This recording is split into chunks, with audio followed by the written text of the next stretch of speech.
នាទីជាមួយព្រះ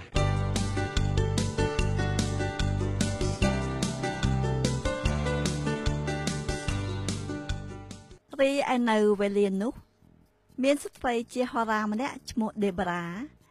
នាងបានជំរុំជម្រះរឿងរបស់សាសអ៊ីស្រាអែលនាងតែអង្គុយនៅក្រោមដើមល្មើដេបរ៉ាដែលនៅក្នុងកណ្ដាលរ៉ាម៉ានិងបេតអែលក្នុងស្រុកភ្នំអេប្រាអឹម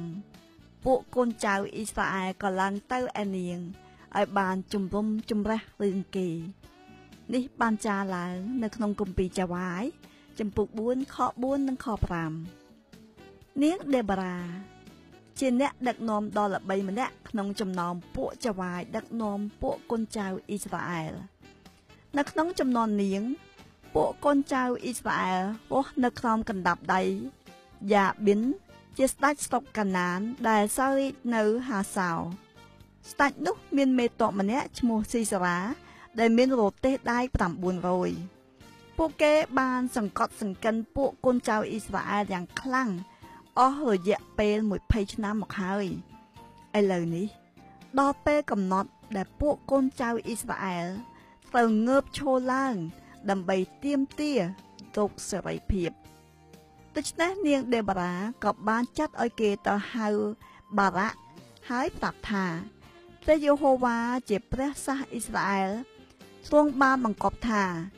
ចូលនាំយកមនុស្ស10000នាក់ពីពួកកូនចៅណេបថាលីនិងអាប់យូឡូន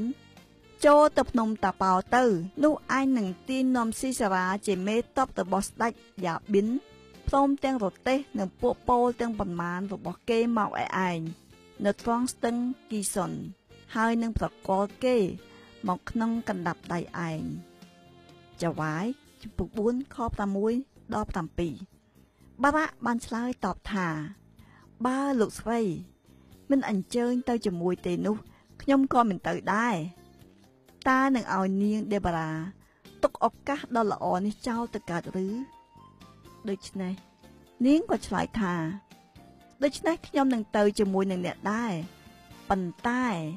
អ្នកនឹងគ្មានឈ្មោះដោយដំណើរដែលអ្នកទៅនោះទេត្បិតព្រះយេហូវ៉ាទ្រង់នឹងលក់ស៊ីសារ៉ាទៅក្នុងកណ្ដាប់ដៃរបស់ស្ត្រីវិញបារ៉ាក់បាននាំពួកពោលឡើងទៅលើភ្នំតាប៉ោ